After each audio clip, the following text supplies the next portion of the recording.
Welcome to Lamenting Souls of the Past. If you are new to this channel, please subscribe and turn on the notification bell so you never miss any of our stories. We would also love for you to tell us which country or city you are watching from and which moment in history you would like us to explore next. If you have not yet joined our community, please do so, because many powerful and forgotten stories that never reach the public eye are shared on our community platform. Now, let us begin our story. The summer of 1847 came to Louisiana like an illness, heavy, stifling, and impossible to avoid. The air hung thick with the smell of magnolia mixed with decay, a soft sweetness that tried to hide the rot underneath. In the parish of St. Helena, where cotton fields stretched endlessly toward horizons that promised no freedom at all, the Beaumont estate stood like a symbol of absolute power. Governor Charles Beaumont owned everything as far as the eye could see.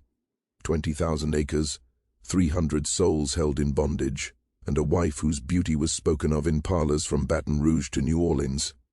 Elelana Beaumont was a vision wrapped in silk and pearls. Her blonde hair was always perfectly arranged, her posture a lesson in aristocratic elegance. At 32, she had perfected the art of being admired without being understood, loved without being touched, envied without ever being known. Yet beneath the tight corsets and polished manners, beneath the practiced smiles and quiet Sunday prayers, Elelana Beaumont was slowly suffocating. The mansion itself was a cathedral of southern excess, white columns reaching toward heaven, marble floors shipped from Italy, chandeliers that captured light like frozen waterfalls, 12 bedrooms, though only one was shared by husband and wife. Separate wings, separate routines, separate lives existing under the same grand roof. Charles Beaumont was 57, a man whose face had been shaped by ambition and hardened by authority. His political success was built on cotton, compromise, and the calculated oppression of those he believed were beneath him. He spoke proudly of civilization and progress, while his fortune was soaked in the suffering of those who labored under the Louisiana sun. He loved his wife the same way he loved his plantation, as possession, as image, as proof of his control over the world. Elelana understood her role in this arrangement. She had known it since the day her father traded her future for political favor when she was only 17. Marriage was not about love, but exchange, not companionship, but performance. She played her part flawlessly, the gracious hostess, the loyal wife, the picture of refinement every governor needed at his side, until the day she saw Elijah. Tell us in the comments which country you are watching from, what you thought of this story so far, and whether it left an impression on you. Subscribe to the channel so you do not miss any future stories. It happened in the stables on a late May morning when the heat had not yet turned cruel and the world still pretended to be gentle.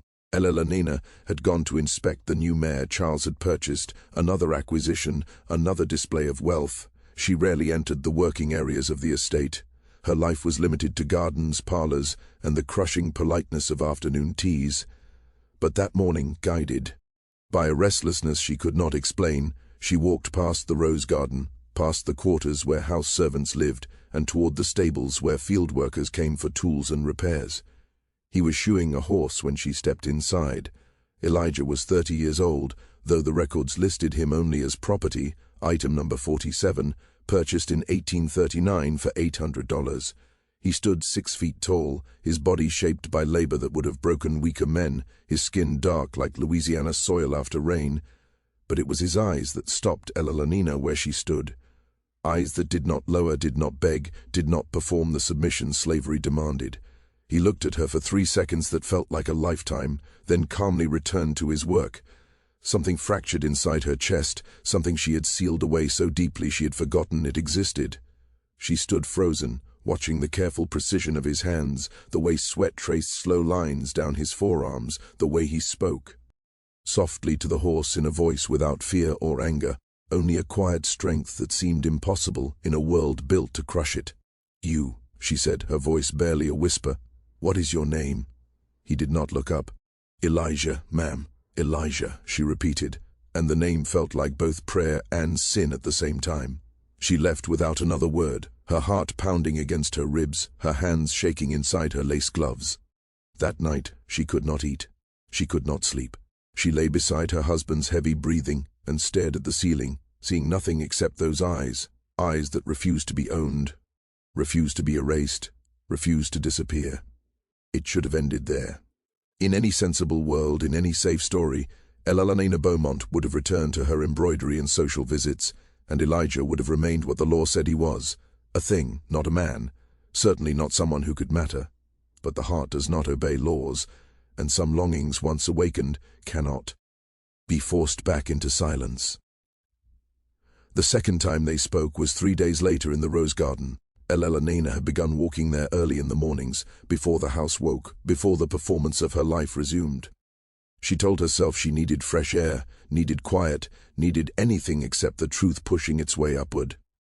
Elijah was trimming the roses. His presence was not unusual. Enslaved people were everywhere on the estate and yet unseen, noticed only when useful, ignored when inconvenient. Still, Elena knew, in the way guilt and desire always know, that he had been placed there on purpose, whether by the overseer or by fate itself. "They're beautiful," she said, gesturing toward the roses. "Yes, ma'am," he replied, his voice careful and empty of anything dangerous. "Do you have a family, Elijah?" The question hung in the humid air, heavy and risky. Enslaved people were not meant to have families, not ones protected by law or allowed to endure. Their bonds could be broken at auction, their love discarded when profit demanded it. "Had a wife once," he said quietly, never stopping his work. "Sold 7 years back. Alabama, I heard. A daughter, too. Never knew what became of her." Elena felt her throat tighten. She had heard stories like this all her life. Everyone had. They were the background sounds of Southern living, the accepted tragedies that allowed people like her to sleep in comfort while others slept in chains. But hearing it from his mouth, seeing the grief carried in his posture, made it painfully real. "I'm sorry," she whispered. He looked at her then, truly looked at her, and something passed across his face. Not hope, which would have been foolish, not trust, which would have been impossible, but recognition, the simple acknowledgement that she had spoken to him as a human being, that his loss mattered, that his pain was not just the way the world was meant to be. "Sorrow don't change nothing, ma'am," he said, "but I thank you for it all the same." She wanted to say more. She wanted to shout against the cruelty, to promise things she could not give, to bridge the vast distance between them. But the words failed her, because anything she said would have been painfully insufficient. Instead, she did something far more dangerous. She returned the next morning, and the morning after that. At first, they barely spoke. Elena walked among the roses while Elijah tended them, the silence thick with everything they could not say. Slowly, cautiously, words began to appear. Small conversations that seemed harmless and meant everything. She asked about the roses, and he taught her their names, their care, the patience needed to make beauty grow in harsh ground. He spoke of seasons and pruning, of knowing when to cut back and when to let things grow, and she heard in his words a lesson in survival that made her chest ache. She told him about the books she had read, about places beyond Louisiana she would never visit, about the quiet emptiness of a life lived only for appearances. She never said she was lonely, but he heard it anyway, in the pauses, in the moments when her voice softened and forgot to perform. The house servants noticed first, as they always did. Survival had taught them to observe what others overlooked. They saw Elena rising before dawn, walking to the rose garden more often, lingering when Elijah was there and leaving quickly when he was not. Mama Seraphine, the cook who had served the Beaumont family for 34 years, watched with eyes that had seen too much to be shocked by anything. She said nothing, but she began leaving biscuits wrapped in cloth near the garden gate. A quiet kindness, a warning, a prayer against the trouble she knew was coming. Everyone understood what happened when white women looked at black men with anything beyond indifference or disdain. Everyone knew the stories of false accusations, of lynchings, of bodies hanging from trees, of entire lives destroyed by a glance held too long. But Elena and Elijah were not smiling. They were drowning, apart and together, in feelings neither of them was allowed to have. By the end of June, their conversations turned to things that mattered. She spoke of her marriage, not in complaint, but in careful confession. The loneliness, the feeling of being decoration rather than person, the slow suffocation of a life chosen by others. He spoke of freedom, not as a destination, but as a memory from childhood, before he was first sold at the age of 8, memories of his mother's voice, the taste of food he had grown himself, the brief moments when he had belonged to himself. They never touched, not even once. They kept a physical distance the law demanded, but in every other way they reached for each other across a divide that was never meant to be crossed. And inside the grand mansion, Governor Charles Beaumont, he slowly began to notice that his wife was smiling again. He could not say why, and that uncertainty made him uneasy. A man in his position understood power, control, and the careful keeping of order. A content wife was welcome, but a wife who held secrets was dangerous. He started to observe more closely, and in the slave quarters people began to pray. July came with a harshness that felt almost biblical. The sun bore down on Louisiana like God's own judgment, pressing the air until it felt thick and visible, something you had to force your body through. The cotton fields shimmered with heat, and the enslaved workers moved among the rows like spirits, their motions dull and automatic with exhaustion, their thoughts escaping to whatever small inner places still belonged only to them. Inside the Beaumont mansion, Eleanor felt the heat differently. It burned like a fever, like madness, like the physical form of something swelling inside her chest. She had stopped lying to herself, at least, that her early morning walks were about flowers or fresh air, or any of the proper reasons a woman of her standing might rise before sunrise. She went to see him. That was the truth, plain, frightening, and impossible to deny. Elijah had been moved to work closer to the main house. The overseer, a man named Thaddeus Cole, whose cruelty was well known even in a system built on cruelty, had ordered the change without giving a reason. Some of the other enslaved people whispered that Cole suspected something, that he wanted Elijah nearby so he could watch him more closely. Others believed it was only chance, another careless shifting of human property that happened all the time on plantations. But Mama Seraphine knew better. She had noticed how Governor Beaumont's eyes now followed his wife more often, how he asked easy, casual questions about Eleanor's habits, her routines, her strange new cheer. The governor was not foolish. He was a hunter, patient and sharp, and he had caught the smell of something being wrong. "Child," Seraphine said to Eleanor one morning, stopping her in the hallway before she could slip outside, "you playing with fire that gonna burn more than just you." Eleanor froze, her hand resting on the doorframe. "I don't know what you mean." "Yes, you do." The old woman's voice was gentle, but heavy with the knowledge of someone who had seen this story before and knew its ending. "I seen your face when you come back from them morning walks. I seen how that man look when you pass by. And I'm telling you, nothing good gonna grow from this. We haven't done anything wrong." Eleanor said, hearing the fear in her own words. "Don't matter what you done or didn't do," Seraphine replied. "What matter is how it look. What matter is what the governor gonna think when he finds out. And he will find out, Miss Eleanor. He always does." Eleanor looked into the old woman's eyes and saw real fear there. Not fear for Eleanor's name or her marriage, but fear for Elijah's life. That was what crossing lines meant in this world. For her, it could mean gossip, separation, or being pushed out of society. For him, it meant rope, fire, and a death so savage it would be remembered as a warning. "I'll be careful," Eleanor whispered. "Careful ain't enough," Seraphine said. "You need to stop now, before it's too late." But it was already too late, and they both knew it. That afternoon, Eleanor found Elijah in the workshed behind the stables, fixing a broken wagon wheel.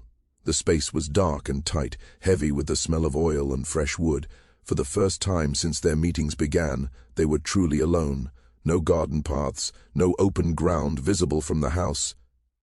"You shouldn't be here," Elijah said without lifting his eyes, his hands steady as he fit the spoke into place.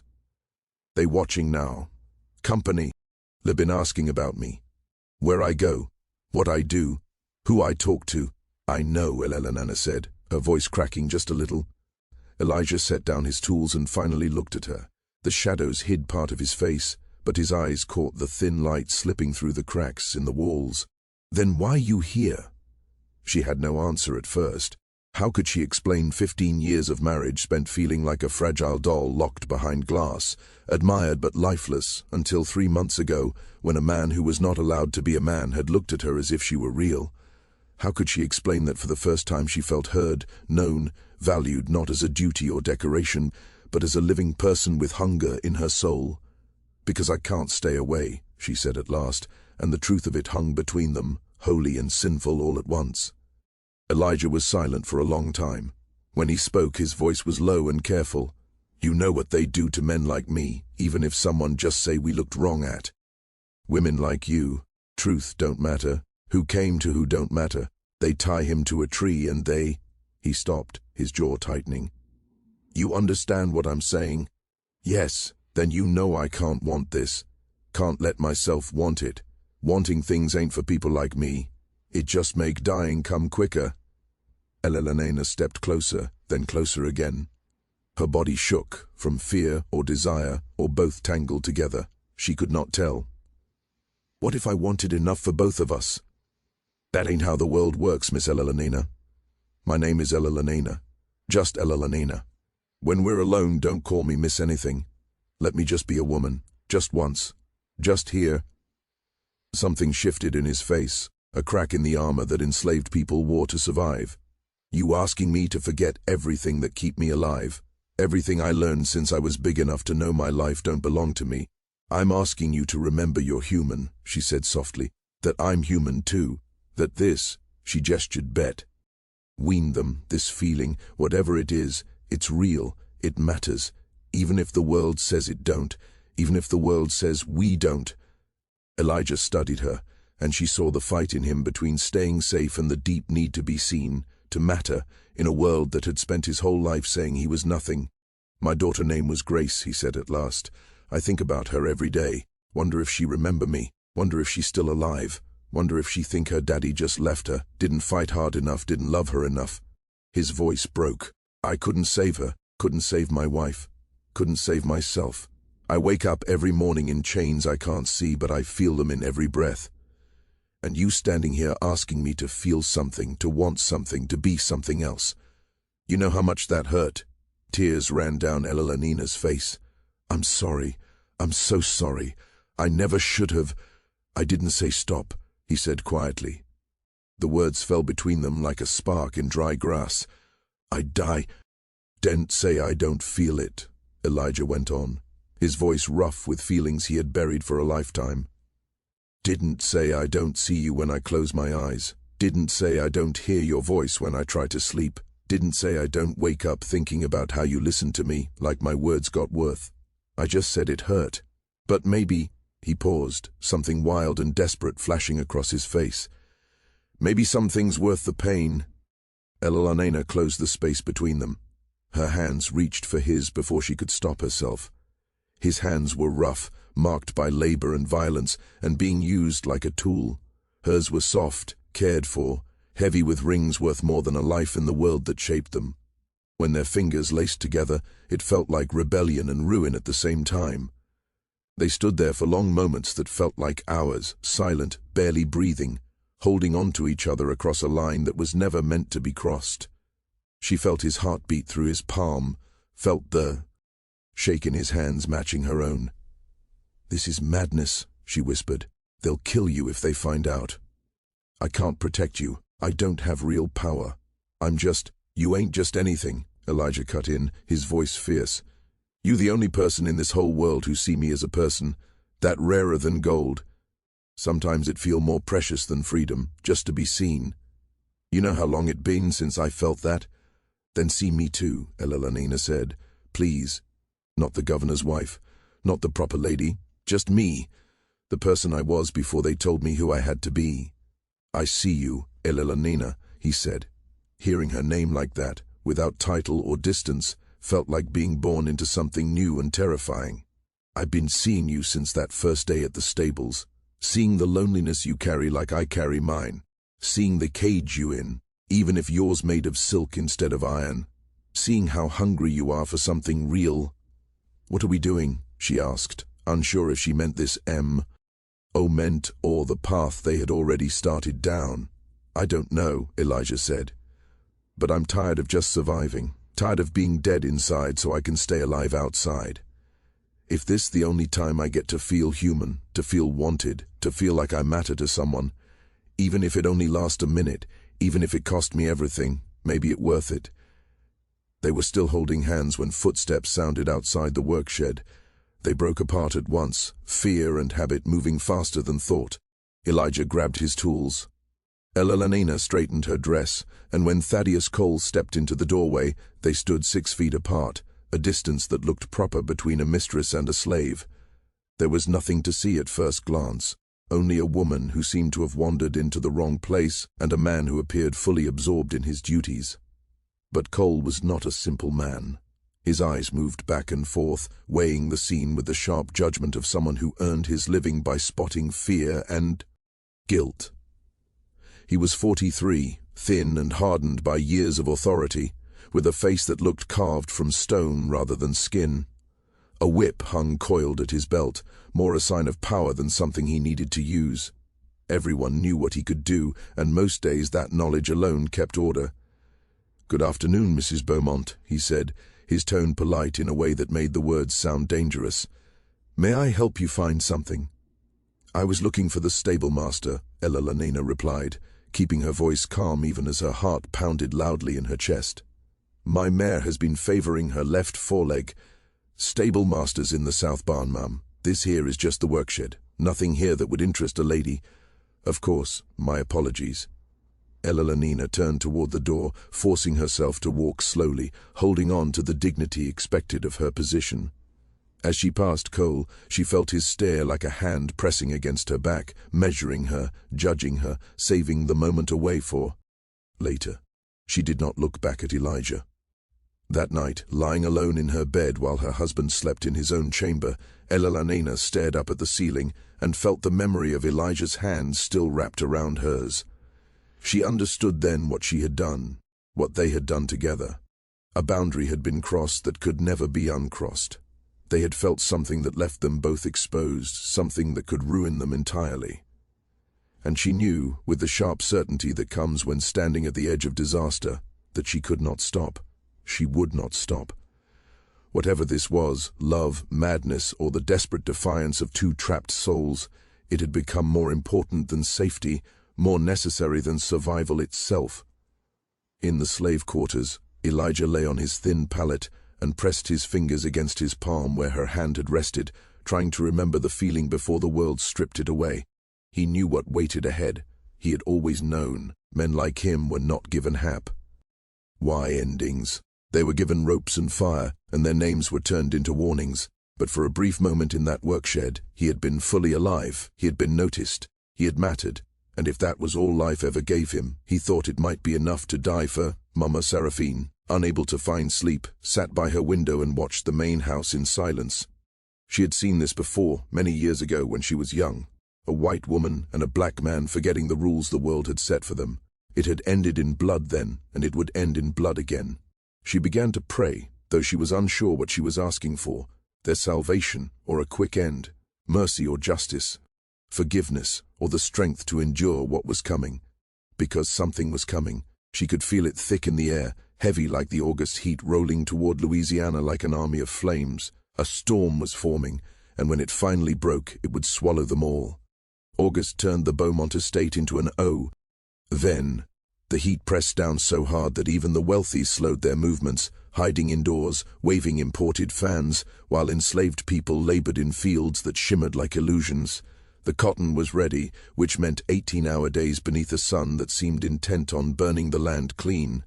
Elijah worked until his hands split open, until his back screamed in pain, until exhaustion became a strange kind of relief that allowed his thoughts to fade.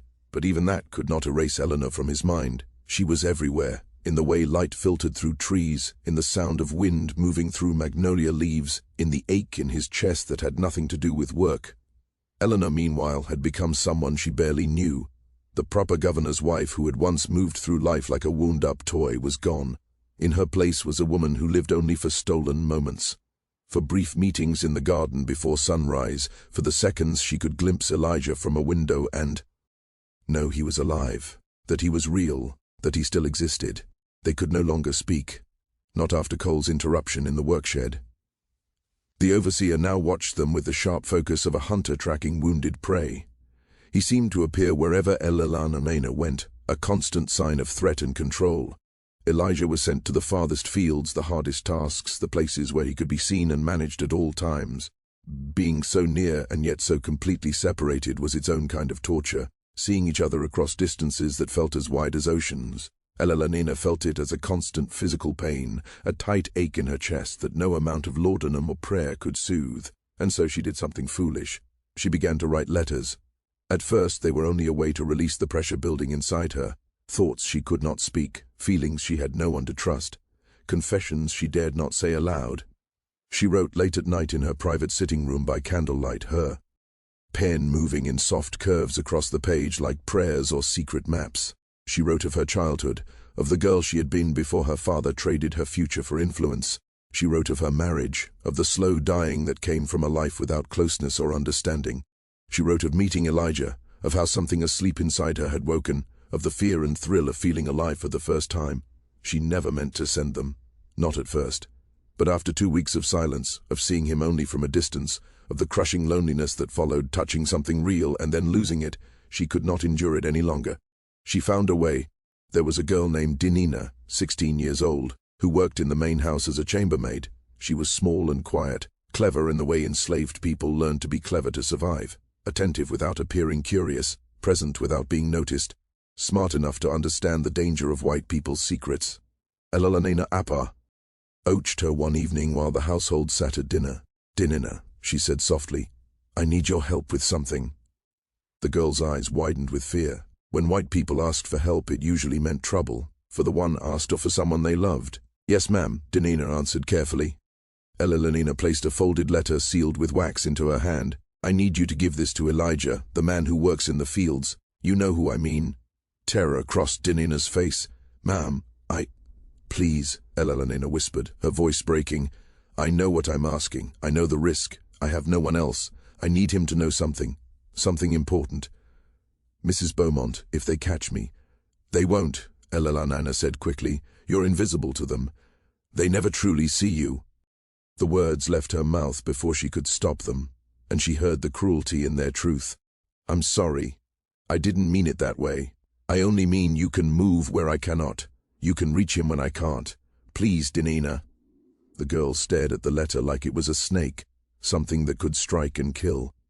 But she also saw the pain in Eleanor's face and understood that white women could suffer too, even if their suffering looked different and carried different results. "If I do this," Dinina said slowly, "you gotta promise me something. When this go bad, and it will, ma'am, it always do, you remember I was just doing what I was told, that I didn't have a choice, that I was scared and you was the master's wife and I couldn't say no." The truth of it hit Eleanor hard. She understood. "When this ends, you must protect me. You must lie for me. You must remember I have no power here." "I promise," Elena said. "I will protect you, no matter what." Dinina tucked the letter into her apro. Already planning how to reach Elijah unseen, weighing danger the way a soldier plans a battle. Because that was survival for people with no rights and no room for mistakes. That night, in the short space between dinner service and bedtime, when the houseworkers had a few moments that almost felt like their own, Dinina slipped away to the quarters. She found Elijah sitting outside his cabin, too hot to sleep, staring into nothing with the empty look of someone worked like a machine all day. "Got something for you," she whispered, pressing the letter into his hand. "From the big house." She did not say Elena's name. Names carried weight. Names could condemn. Elijah stared at the sealed paper as if it were both a gift and an explosive. "Who else know? Just me, and I'm trying real hard to forget I do." "Smart girl." "There ain't no smart slaves," Dinina said quietly. "Just lucky ones and dead ones. Try to stay lucky." She slipped away, leaving Elijah alone with the letter and Dick. Knowledge that opening it would change everything. He waited until the camp was asleep. Then, by the faint light of a hidden candle, he broke the seal and read Elena's handwriting for the first time.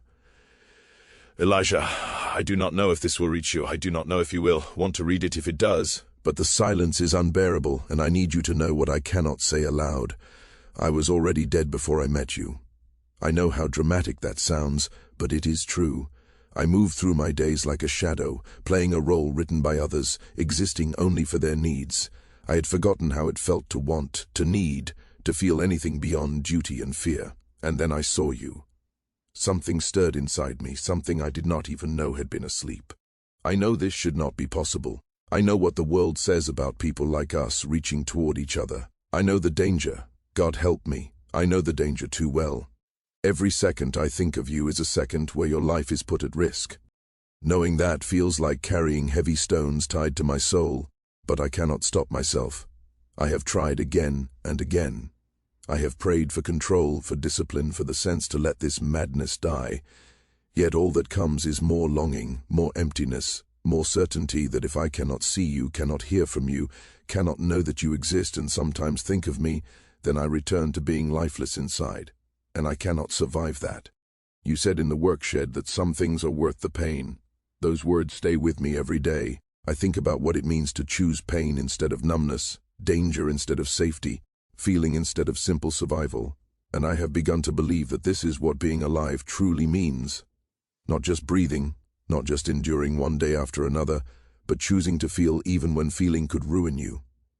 I do not know what I am asking of you. I have no right to ask for anything at all. You owe me nothing. I am tied to the system that has stolen your life, piece by piece, and no amount of emotion or desire can undo that terrible truth. But if there is even a small part of you that feels what I feel, that sees what I see when I look at you, if there is any chance that something real exists between us, even if it can only live in letters, shadows, and stolen moments, then please write back. Please tell me I am not alone in this madness. Please tell me that I matter to you the way you matter to me, yours in ways I have no right to claim. Elijah read the letter 3 times. His hands trembled, and his throat tightened with feelings he had no safe way to release. She had somehow put into words everything he carried inside but had never been able to speak. She had named the impossible thing growing between them with a clarity that was both beautiful and terrifying. Writing back was madness. It created proof. It turned something invisible into something real. It gave their enemies exactly what they would need to destroy them both. He should have burned the letter. He should have erased it from his mind and protected himself the way he had learned to protect himself since the day he understood he was seen as property, not a person. But he did not burn it. Instead, he found a short pencil and a scrap of paper, and with careful, cramped handwriting shaped by years of secretly teaching himself to read and write, skills forbidden to him and punishable by whipping, sale, or worse, he wrote back. Eleanor, you say you were dead before you met me. I understand that more than you know. I have been dead inside since I was 8 years old, since the day I first understood my life would never belong to me, dead since they sold my wife, dead since I held my daughter for the last time and knew I could not save her, dead in every way that matters, except my body kept working, kept moving, kept doing what it was told. Then you walked into that stable and looked at me like I was a man instead of a thing, and something I thought was gone forever started breathing again. I am afraid, Eleanor, more afraid than I have ever been. And I have known fear all my life. Hope is dangerous for people like me. Wanting things is dangerous. Feeling anything is dangerous. We are taught from childhood that the only way to survive is to kill everything inside us that makes us human, to become tools that work, obey, and never speak back. But you made me remember that I have a heart, and hearts can break. And when they break, it will hurt worse than anything Cole's whip ever did to me. I think of you constantly. In the fields when the sun is so hot I can barely see. At night when sleep will not come. In the quiet spaces between moments when I forget what I am supposed to be and just feel what I feel. And what I feel is something I have no words for, something I have no right to feel, something that might destroy us both. But yes, you matter to me. More than anything has mattered in longer than I can remember. And if that makes me a fool, if it seals my fate, if it brings everything crashing down, at least I felt it. At least I was alive, truly alive for a little while. Write to me again, please, even if it is dangerous, even if it is wrong, even if we both know how this will likely end. Let me be alive just a little longer. The letters continued through August and into September. Dinina became their unlikely messenger, moving quietly between the house and the fields, hiding notes in her apron, her sleeves, and once even sewn into the lining of a laundry basket. She did it partly because she had no real choice, partly because she was paid in small favors Ella could offer, but mostly she did it because she understood something white people almost never did. Enslaved people had their own lives, their own loves, their own desperate grasp for happiness in a world built to deny them joy. She had seen Elijah and Elanina together only once, that day in the workshed, but she had noticed the way they looked at each other, and it reminded her of how her own parents had once looked before they were sold to different owners, before love became just another thing that could be taken away without warning. So she carried the letters, even though it frightened her, even though she knew it could get her beaten, sold, or killed. She carried them because sometimes you had to do something dangerous just to remember you were human.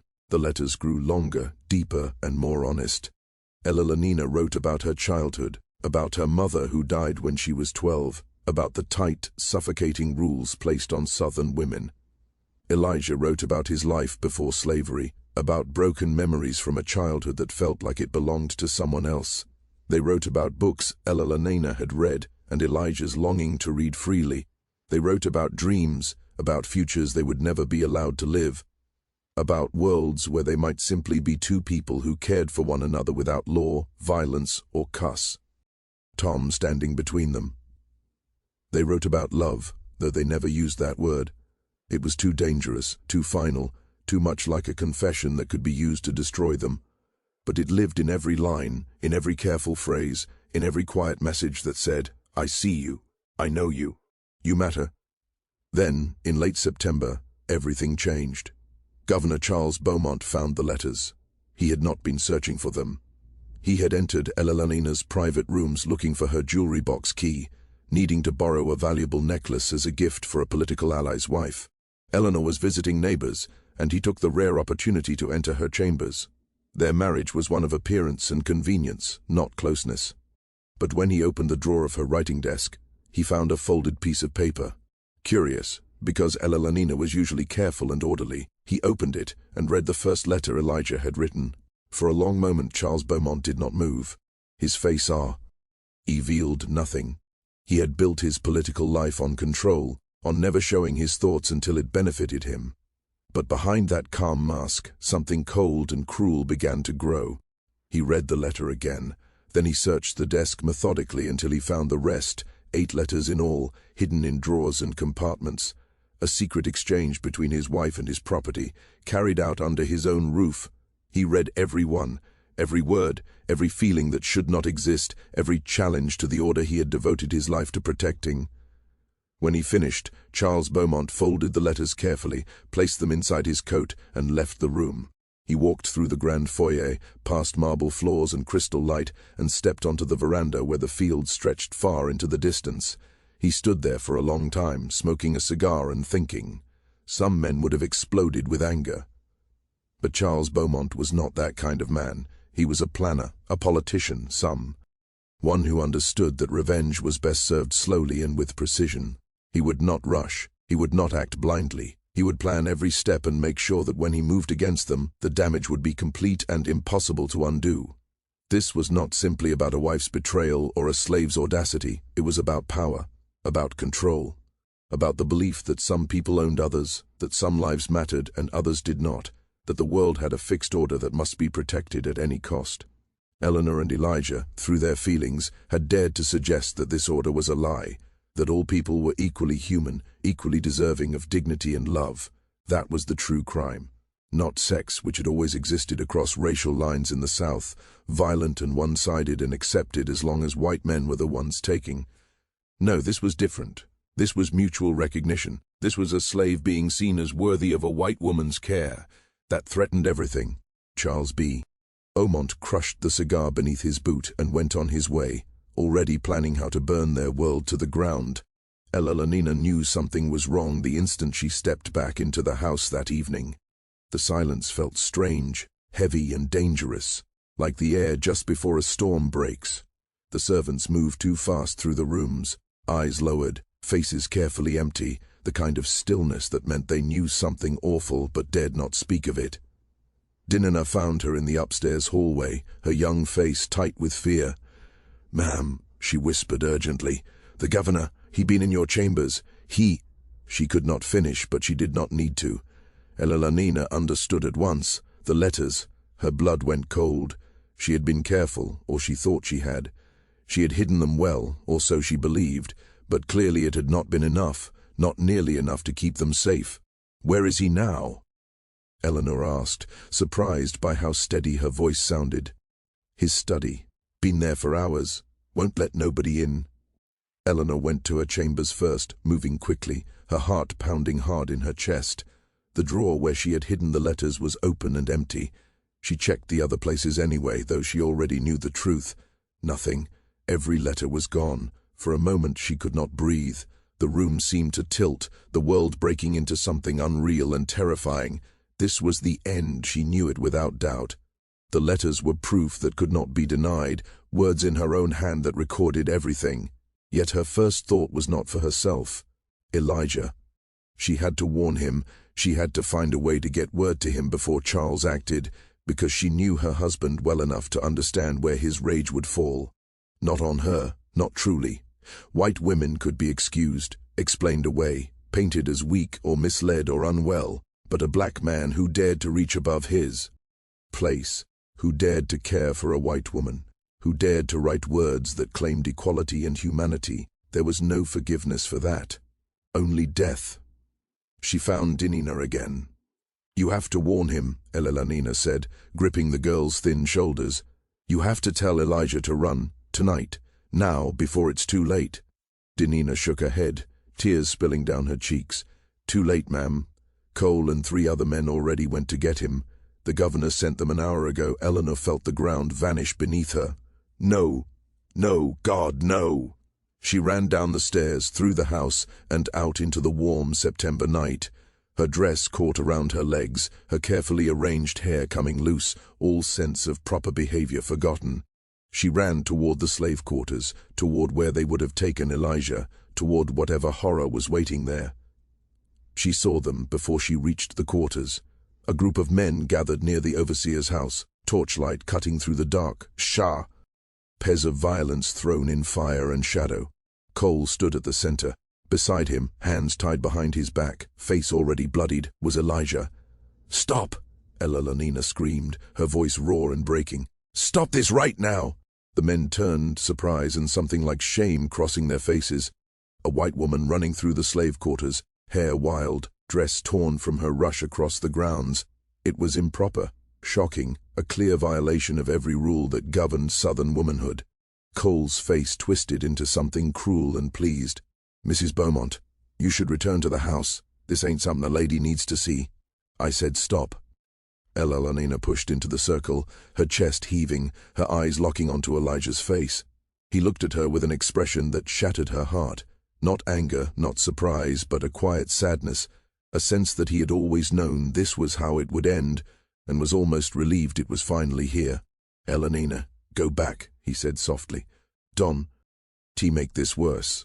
Worse." She let out a sound that was half laugh, half sob.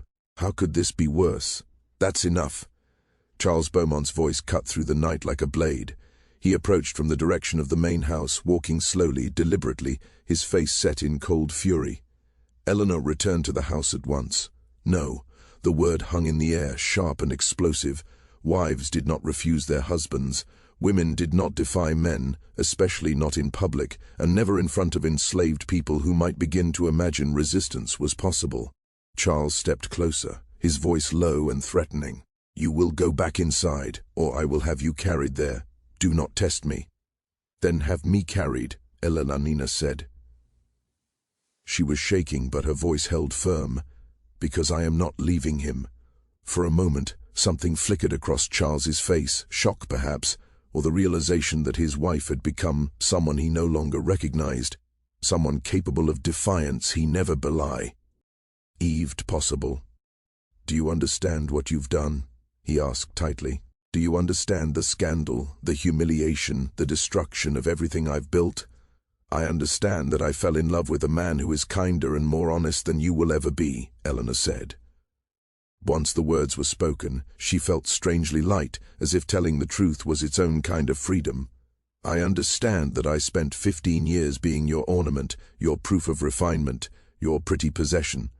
And I understand that for the first time I felt like a real human being, not an object on your shelf." Charles's hand moved so fast she barely saw it. The slap sent her stumbling sideways, stars bursting in her vision, the sharp taste of blood filling her mouth. She heard Elijah cry out in fury and saw him lunge forward before 3 men seized him, holding him back with practiced brutality. "Don't you touch her!" Elijah shouted, fighting them. For a moment the mask of obedience fell away, revealing the man beneath it, the intelligence, strength, love, and rage that slavery tried to crush. "You see," Charles said to the men, his voice filled with grim satisfaction, "you see the audacity. This animal believes he has the right to defend a white woman. He thinks he is entitled to feelings beyond gratitude for his position. This is what happens when they forget their place. He has done nothing wrong," Elelonena said, forcing herself upright, ignoring the pain throbbing through her head. "We wrote letters. We talked. She stopped, realizing too late that no explanation would help. Nothing she said could save Elijah. "You wrote letters," Charles said, pulling folded pages from his pocket. "Yes, I read them all. Love letters, between my wife and my property, between a woman of high standing and a field slave who cannot legally be taught to read or write." He turned to Elijah. "Though it seems you taught yourself. Another crime, another reason discipline is necessary. If you hurt him," Elelonena said, her voice shaking, "I will never forgive you. I will leave you. I will make sure everyone of importance from here to New Orleans knows exactly what kind of man you are." Charles laughed, genuinely amused. "Leave me with what money, what protection? You are my wife. By law you are almost as much my property as he is. You have no power here. You never did. You only had my permission to believe you did." The truth struck her like another blow. He was right. By law and custom she had no separate existence. She was Mrs. Charles Beaumont, an extension of her husband, once the possession of her father. She could not own property, make contracts, or leave her marriage without permission. She had no legal standing, no independent wealth, no power beyond what men allowed her.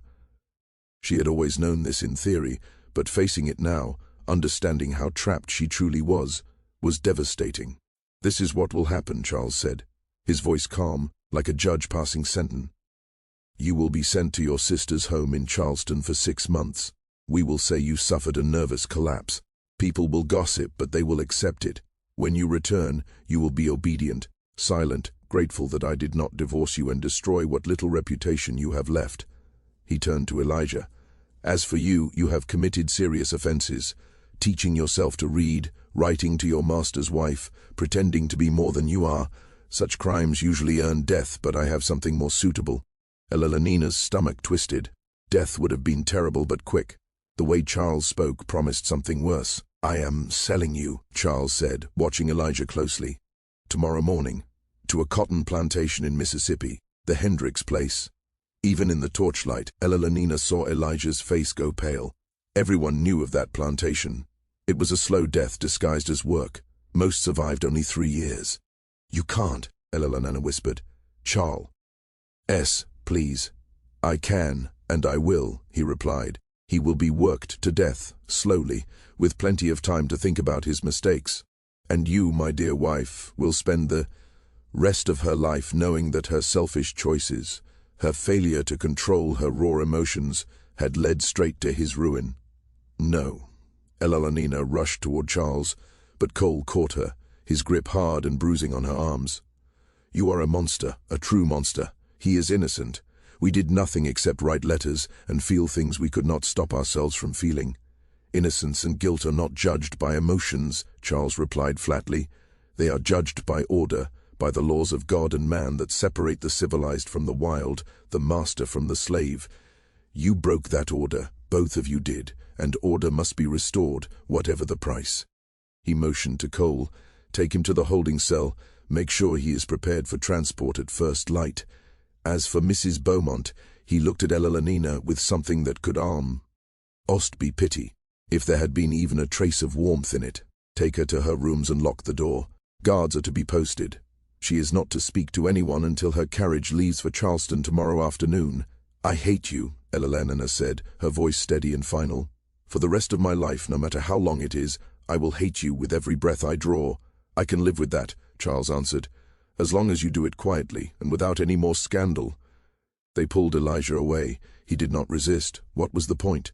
Fighting would only give them a reason to beat him harder, to pile more pain onto the hell he was already condemned to face. As they dragged him past Elelonina, their eyes met one last time. "I'm sorry," she shaped the words silently, tears pouring down her face.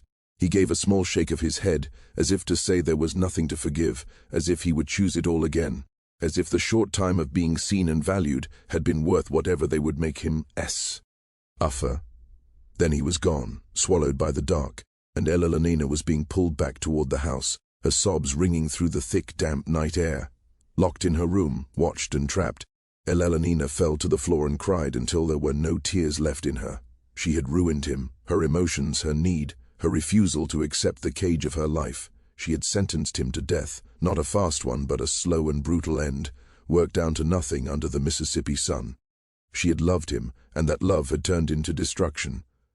Around midnight she heard noise outside, hurried footsteps, shouting, the wild confusion of something going wrong. She ran to the window and saw fire. The slave quarters were burning.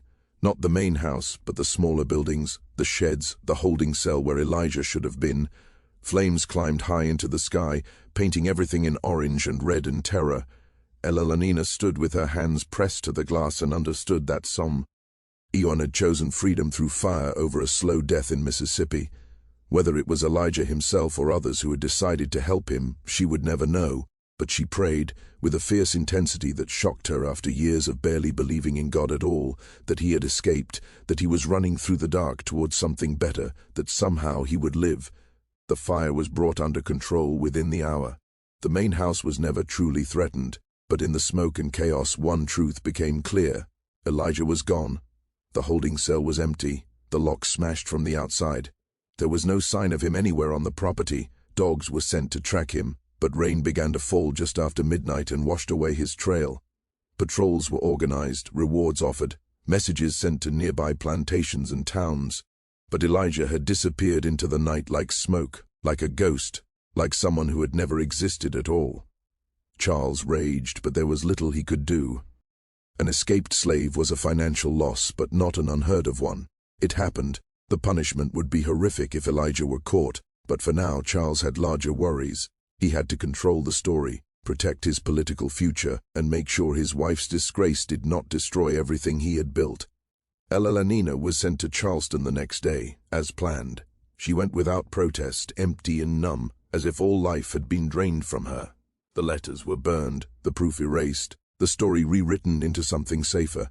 A wife who had suffered a breakdown, a slave who had taken advantage and fled when discovered, a husband who showed mercy and discretion by handling it privately. Society accepted the tale because it wanted to, because the truth, that a white woman and a black man had truly cared for one another, had seen each other as equals, had dared to love across the divide of race and power, was too dangerous to face. But Elelonina knew the truth, and in Charleston, sitting in her sister's parlor, surrounded by people who treated her with pity and quiet judgment, she made a choice. She would endure this. She would survive the 6 months away, return to Louisiana, and play the part expected of her.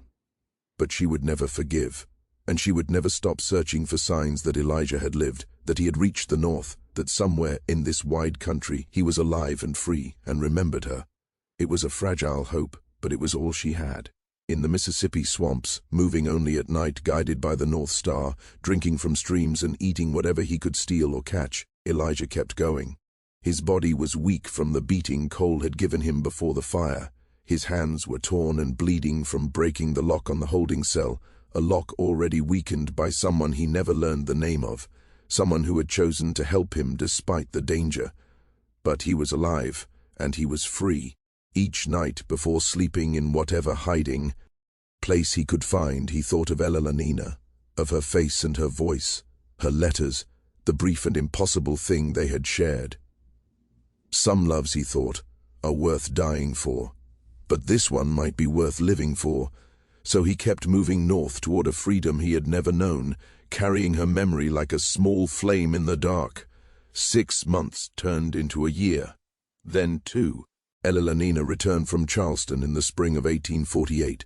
She was thinner, quieter, her beauty dulled by something that looked like sorrow but moved like anger. She performed her role with cold precision, the repentant wife, the recovered invalid, the woman who had learned her place. Charles took her back because divorce would have caused more scandal than reconciliation. They lived under the same roof but apart, speaking rarely, appearing together only when society demanded the act of marriage. At night, Elelonina lay awake staring at the ceiling, feeling like a ghost trapped in her own life. There was still no word. Elijah. He had not been captured, which meant either he had reached the north or he had died somewhere along the way, his body never found. Elelonina chose to believe the first. She had to. The other possibility was unbearable. The Beaumont plantation continued as it always had. Cotton was planted and harvested. Enslaved people labored, suffered, died, and were replaced. Charles's career continued to rise. The world moved on according to its cruel rules, and nothing truly changed, except that Elelonina now understood exactly how deeply she hated that world and everything it stood for. She began to do small things, quiet acts of resistance that drew little notice. She secretly taught some of the house servants to read, hiding books in her room and holding lessons behind locked doors. She arranged for extra food to reach the quarters, for medicine when people were sick, for small mercies that could not undo the great injustice but could ease individual pain. Denina became her partner in these efforts.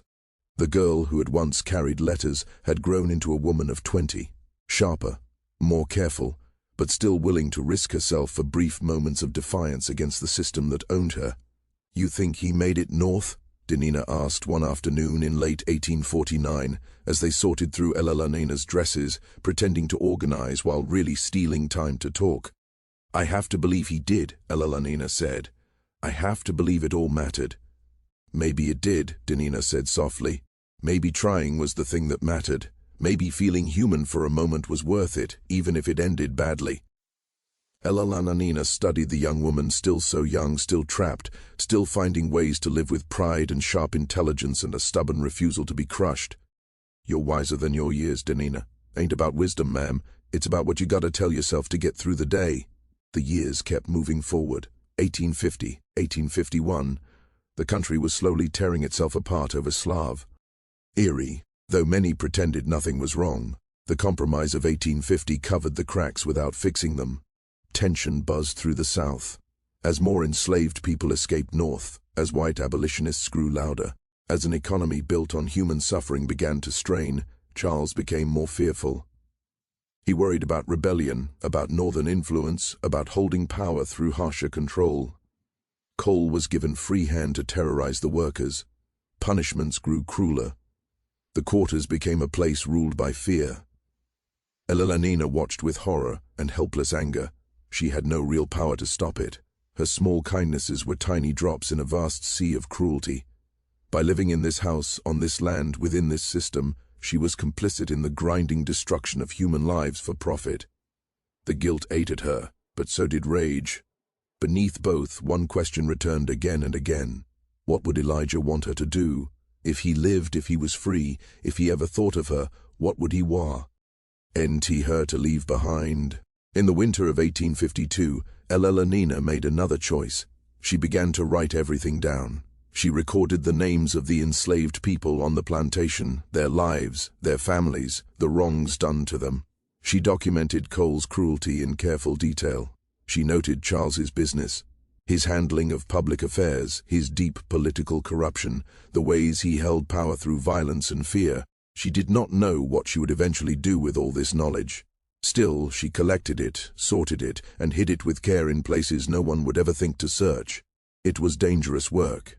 If Charles found it, if anyone uncovered it, she would be punished, possibly locked away, certainly forced off the estate, and stripped of any chance to help anyone. But she continued anyway, because it was the only form of resistance open to her, the only way to honor what she and Elijah had once shared, the only way to make her life mean something beyond silent decoration and pain. Mama Seraphine noticed the change in Elelonina. The old woman was in her 60s now, her body bent from years of hard labor, but her eyes were still sharp, still missing nothing. "You walking a risky road, Miss Elelonina," she said one afternoon, catching her alone in the kitchen garden. "I know what you're doing. You think you're going to save folks with your writing. You think words on paper going to change what this place is." "I think," Elelonina said slowly, "that someone has to bear witness. Someone has to say this happened. These people lived. These crimes were done. Even if nobody ever reads it, even if it changes nothing, it still needs to be written down. Seraphine studied her for a long moment, then nodded. My grandbaby, the one they sold last year, her name W. as Ruth. She was 12. She sang like an angel. I want you to write that. I want you to make sure someone remembers she lived, that she had a name, that she mattered. I will, Elelena promised. I'll write about Ruth and everyone else. I'll make sure they're remembered. It became a miss.